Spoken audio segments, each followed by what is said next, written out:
is in the daily life of Key, where like you are not a big social media guy, so we are fortunate enough to enjoy what normally other people would just put on Instagram. You put in our group chat. Yes. So it's hilarious to us. It is our small little group. And, yeah, buddy. And it just happened to be a passing storm last night in the New York City area.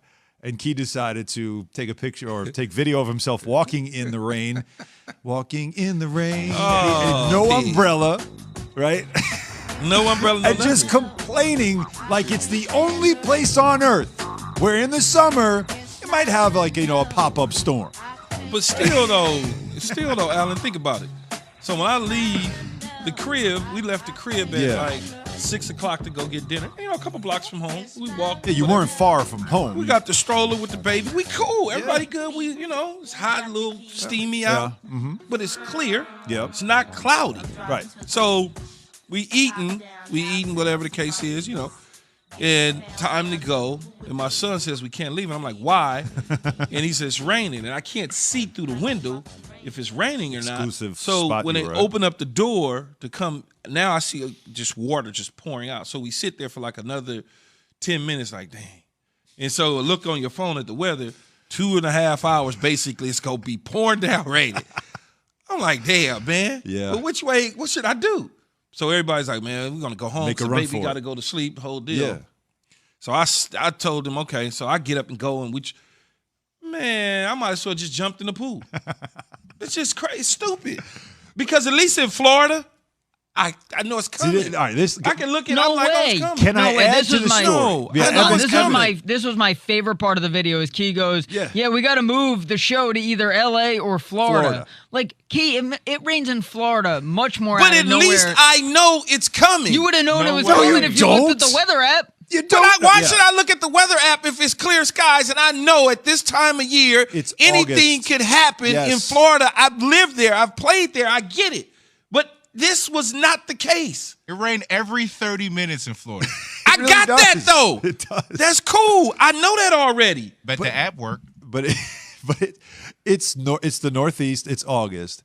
Are you new here? Didn't you play a couple of seasons in New York? Don't you understand? More than a couple. So you understand then how it works here. You do. Yeah, you do understand. I don't August. remember. I don't remember. So there you go. Move along. But it's just funny. But at least you got Jake Gyllenhaal would have gotten his shower and he would have gotten clean in the. But it really shouldn't have surprised us that that Key didn't look at the weather app, because how many mornings does he come like, oh, that happened last night? Yeah, you would know that if you looked at the rundown. It's just like I said to everybody listening. It's normally something you might see on someone's Instagram story or anything, TikTok. But for Key, it's just saved only for us, and it was something we definitely had to share. What's for everyone, though, Key, is Hard Knocks, which is also that annual now rite of passage for training camp with football. And it's fun to get that behind-the-scenes look at a team and what happens, and you get a lot of the raw video as well. So last night, the Cowboys are this year's team, and on Hard Knocks last night, it's always, all right, what are we learning about the Dallas Cowboys? Well, we learned a lot about Dak Prescott, which we knew. We knew about Dak, his injury, his comeback, and what he's going to be, obviously, this year for them. But Mike McCarthy gave a speech that I feel like that's the speech you give the first day of training camp for teams with the expectations that maybe the Dallas Cowboys would have. Basically said Super Bowl or bust. He said, this is about winning. This is about winning the world championship, period. Because that's all that matters. Going to the playoffs ain't good enough. Having a winning season, not good enough. Going to the championship game, not good enough, okay? Because it takes everybody. And you may be tired of hearing this, but I've been part of one championship team. I stood in front of one championship team. It took 77 men No, it didn't. to win a world championship, and that's just the way it goes. And once you hold the trophy up, it's blanking heavier than you think it is. So with that in mind, Dallas Cowboys, he's setting Super Bowl or bust tones for this team.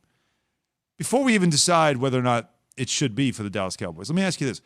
Out of 32 teams, how many coaches would make this speech?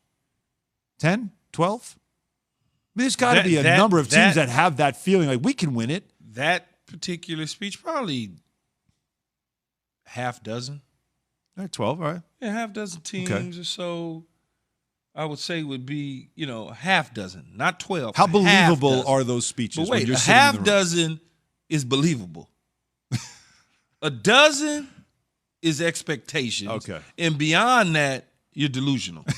And that's the reality of it. But every single team in the National Football League, when you go into training camp, you think you're coming out going to play in the Super Bowl. That's right. Every year. Every mentality has that until you actually walk into the locker room or walk on the field and you take a look at the people around you and then you realize, yeah, it's probably not going to work out the way we want it to. Right. And now reality sets in. There's nothing wrong with what Coach McCarthy is saying because the Cowboys are a loaded football team, especially on the offensive side of the ball. You said they could be sneaky good. They could be very sneaky good. Defensively, they've got some pieces. Now, it's all about Dan Quinn putting it all together defensively. The young guys on the defense gelling, coming together, and I think that they will. The question is, for me, is if things start to go sour, how do they respond? Do they respond? When they get punched, are they going to punch back? Or all of a sudden, are they going to let the naysayers continue to just bash them and it sink into them to the point where they can't get out of their own way? Is playing in Dallas, you have this experience. Playing in Dallas, is it different than playing anywhere else because of the intensity of the coverage, the fan base, the expectations, the owner, all those things? There's something different about is the jersey a little bit heavier in Dallas? You know what I mean by that? Is that coming with it? Because you just said the way they seem to react to criticism, like you were just suggesting, as long as they don't let that creep in, they'll be fine. Well, because if they lose one or two games in a row, well, not one because you got to lose one in a row, but if they lose a couple games in a row, the first thing people start saying is, here are the Cowboys. Here they go. Here they go again. And if you allow that to sink in and you start worrying about those things, now you start to press. And you're not coaching or playing up to your expectations. If you can somehow alleviate the outside noise, and just focus in on what you need to do, then you can be a really, really good team. When I was playing in Dallas, we were an okay team. We just didn't quite we didn't quite gel fast enough. We was like hit and miss. We might win 2 in a row, 3 in a row, then we might lose 2. And we win 1, then we might lose 1. Opposed to being it was new. It was like basically a new team and a new everything. And it was heavy, but we also understood where we were at as a team. We were not ready to be a Super Bowl caliber team quite yet. I think this team, though, with a veteran quarterback that they just paid a bunch of money to, plethora of skill position players, an offensive line that could be good if they're healthy, and a retooled defense with expectations, and potentially a coach in the waiting in Dan Quinn, who, if it goes wrong, he could be the guy that eventually, takes over at some point. It's a lot. It is a lot because Jerry Jones doesn't have to. It's not like Jerry Jones is 25 years old now. He wants to see an opportunity to win another championship. And so it's a lot of expectations and hype coming into this year, and the hype starts with the quarterback because you gave him a whole bunch of money. You don't give a guy a whole bunch of money unless you believe that he can lead you to the Lombardi Trophy. And when you do that, that says, okay, we got a really good team.